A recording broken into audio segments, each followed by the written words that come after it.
Halo semuanya, Shalom, salam sejahtera untuk kita semua. Di sini di podcast Opini APP akan membahas tentang tokoh-tokoh dunia dan kekuatan-kekuatan di baliknya. Yang pada segmen kali ini kita akan membahas presiden pertama kita, Bung Karno. Saya berbicara langsung kepada rakyat seluruh Indonesia. Siapa sih yang tak mengenal Soekarno? Seseorang yang dulunya hanya manusia biasa seperti kita, namun bisa menjadi sosok yang monumental.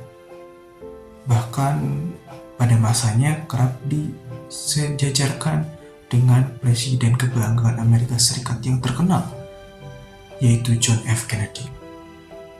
Betul sekali, Soekarno ini adalah presiden pertama kita, bangsa Indonesia, yang merupakan the founding fathers dari ideologi Pancasila dan merumuskan konsep-konsep kebangsaan yang berlaku hingga hari ini.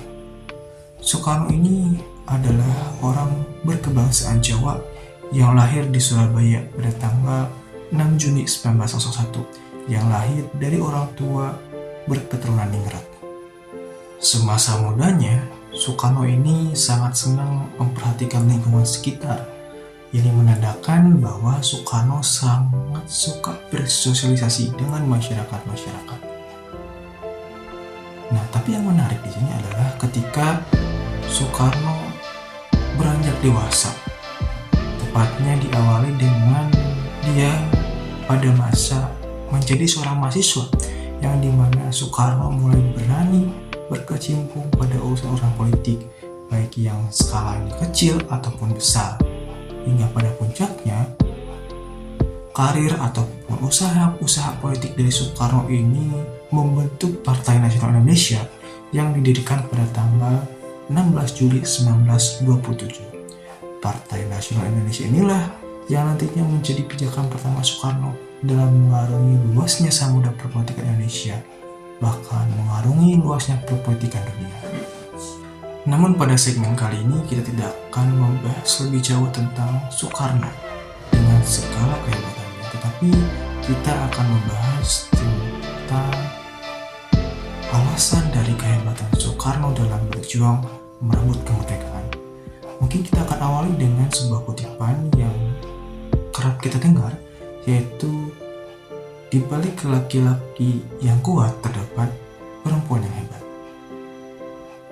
Dari kutipan ini kita bisa sedikit mengambil kesimpulan bahwa pada segmen kali ini kita akan membahas tentang sosok perempuan yang hebat yang mendukung perjuangan Soekarno. Namun pernah ada sebuah ungkapan yang menyatakan bahwa Soekarno ini adalah sosok pria yang memiliki banyak istri. Lantas sosok perempuan yang mana yang akan kita bahas pada segmen kali ini? Sosok perempuan hebat tersebut adalah Inggit Garnassi.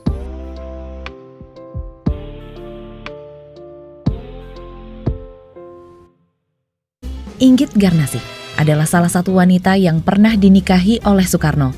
Inggit lahir di Desa Kamasan, Banjaran, Bandung pada 17 Februari 1888. Inggit Garnassi menikah dengan Soekarno pada tahun 1923.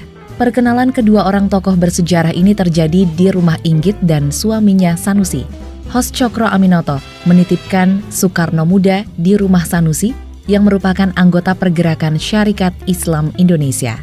Dari sanalah tumbuh benih cinta antara Soekarno dan Inggit meskipun keduanya terpaut usia yang cukup jauh. Soekarno 21 tahun dan Inggit 34 tahun. Maka Sanusi akhirnya menceraikan Inggit dan dengan ikhlas melepaskan Inggit untuk menikah dengan Soekarno. Dengan lapang dada, Sanusi mengajak Inggit untuk sama-sama mendukung Soekarno agar ia bisa mencapai cita-citanya memerdekakan Indonesia.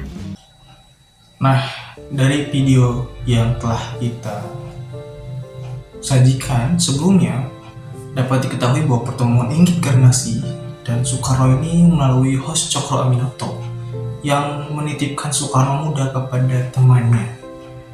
Dan memang di sini kita bisa melihat sisi romantisme yang begitu mahal dari suami Inggit Garnassi yang merelakan sosok istrinya untuk dinikahi oleh oleh Soekarno.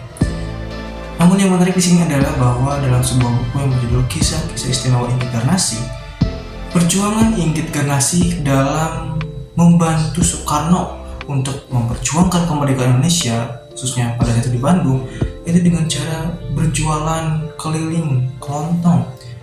Memang sebesar itulah cinta dari Inggit Garnasi, walaupun memang dari umurnya terpaut jauh, yang pada saat itu Soekarno adalah berumur 20 tahunan, sedangkan Inggit Garnasi sudah menginjak umur 30 tahunan. Jadi dapat kita simpulkan bersama-sama bahwa memang kutipan yang sebelumnya kita bicarakan itu adalah benar adanya, di mana dalam laki-laki yang kuat terdapat sosok perempuan yang hebat. Disinilah kita bisa mengambil contoh antara Inggit Garnasi dan Soekarno yang memiliki ikatan cinta yang luar biasa, sehingga mampu dalam masa-masa hidupnya selama 20 tahun dia didampingi oleh Inggit Garnasi, dan mampu oleh Soekarno mewujudkan kemerdekaan Indonesia yang terjadi pada tanggal 17 Agustus 1945. Sekian dari podcast Opini APP. Tonton lagi episode-episode selanjutnya di segmen-segmen yang akan datang. Terima kasih.